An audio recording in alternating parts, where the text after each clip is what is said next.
নজর রাখবো পরবর্তী খবরে। দমদম স্টেশনে হকারদের বিক্ষোভ, বিধাননগর ও দমদম স্টেশনে হকারদের সরানোর সিদ্ধান্ত পূর্ব রেলের। দমদম স্টেশনে হকারদের সঙ্গে বচসা রেল আধিকারিকদের। পরিস্থিতি নিয়ন্ত্রণে আনতে ঘটনাস্থলে রেল আধিকারিকরা ঘটনাস্থলে উপস্থিত হয় রেল আধিকারিকরা। দমদম স্টেশনে হকারদের বিক্ষোভ, বিধাননগর এবং বেশ কিছু এলাকায় দমদম স্টেশনে হকারদের যে বিক্ষোভ, সে বিক্ষোভের ছবি সামনে আসে।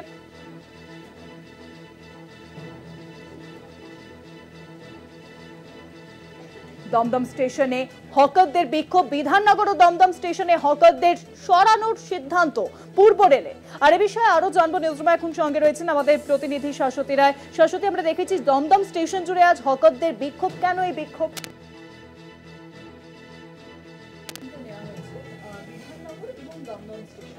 অত্যন্ত গুরুত্বপূর্ণ দুটি স্টেশন, এই দুটি স্টেশন থেকে হকারদেরকে সরে যাওয়ার অনুরোধ করা হচ্ছে। সেক্ষেত্রে যেহেতু প্রত্যেক দিন প্রায় 1.7 লক্ষ মানুষজন যাতায়াত করেন এই স্টেশনগুলির মাধ্যমে, সেই কারণেই পর্যাপ্ত পরিমাণে যাতে স্টেশনে জায়গা থাকে, সেই কারণেই এই সিদ্ধান্ত নেওয়া হয়েছে। তবে আজকে যখন হকারদের কাছে গিয়ে অনুরোধ করা হয় যে তারা যাতে তাদের সেই জায়গাগুলোকে সরিয়ে দেন বা তাদের জিনিসপত্র নিয়ে যাতে সরে যান, তখনই কিন্তু হকার্স ইউনিয়নের তরফ থেকে বিক্ষোভে ফেটে পড়েন সকলে এবং কার্যত সিনিয়র ডিসিএমের সঙ্গে বাক বিতণ্ডায় জড়িয়ে পড়েন তারা।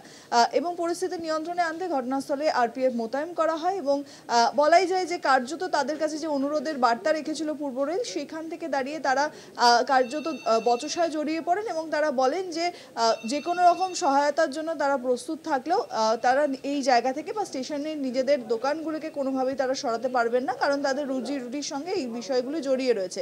কিন্তু পরিস্থিতি এমনই যে নিত্যদিন যাত্রী সংখ্যা বাড়ছে, সেখানে দমদম এবং বিধাননগরের মতন অত্যন্ত গুরুত্বপূর্ণ দুটি স্টেশন, যেখানে প্রত্যেকটি ট্রেনই কার্যত দাঁড়ায় এবং প্রত্যেকটি লোকাল ট্রেন যেখানে একেবারে সেক্টর 5-এর সঙ্গে সংযুক্ত রাখে বিধাননগর এবং অপরদিকে দমদমের সঙ্গে একাধিক শাখা যেরকম যুক্ত রয়েছে, তার সঙ্গে সঙ্গে একেবারে কলকাতার লাইফলাইন সংযুক্ত। বহু মানুষ অন্যান্য জায়গা থেকে এসে দমদম থেকে ট্রেন ধরেন, তাই অফিস টাইমে কার্যত যে পরিমাণ ভিড় থাকে, সেখানে স্টেশন যদি সম্পূর্ণভাবে এমটি না থাকে, অর্থাৎ এই দোকানপাটগুলো যদি না সরিয়ে নেওয়া হয়, তাহলে পরে দিনকে দিন কিন্তু বিভিন্ন রকমের দুর্ঘটনা ঘটেই চলেছে। কেউ ট্রেন ঢোকার সময় এত ভিড় হয়, সেই সময় ধাক্কা ধাক্কিতে রেল লাইনে পড়ে যাওয়ার মতন ঘটনাও বারবার দেখা গেছে। সেই কারণেই এই সিদ্ধান্ত নেওয়া হয়েছিল পূর্ব রেলের তরফ থেকে এবং তারা কার্যত অনুরোধ জানান হকারদের কাছে যে তারা সেখান থেকে তাদের জিনিসপত্র এবং যে সমস্ত সরু জায়গাগুলো রয়েছে, সেই সরু স্পেসগুলো থেকে তাদের নিজেদের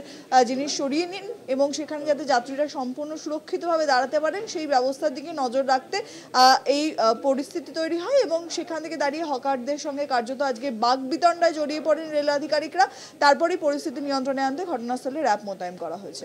সেই আবহে হকারদের এবার কি দাবি? হকাররা কি দাবি করছেন? তারা কি সেই জায়গা থেকে সত্যি রাজি আছেন, নাকি রাজি নেই বলেই বিক্ষোভ দেখাচ্ছেন, কিন্তু তাদেরকে কি আলাদা জায়গা দেওয়া হচ্ছে?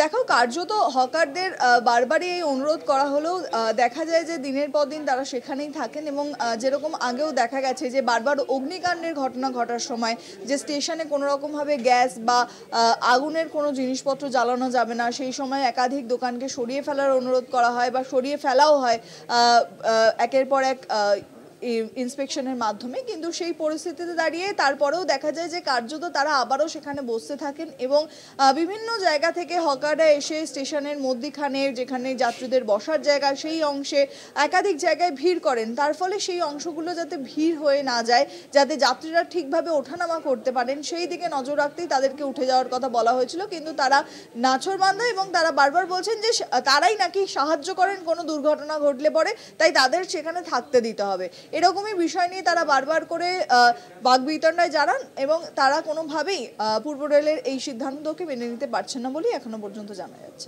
অনেক ধন্যবাদ শাশ্বতী। নিউজরুমের সঙ্গে ছিলেন আমাদের প্রতিনিধি শাশ্বতী রায়।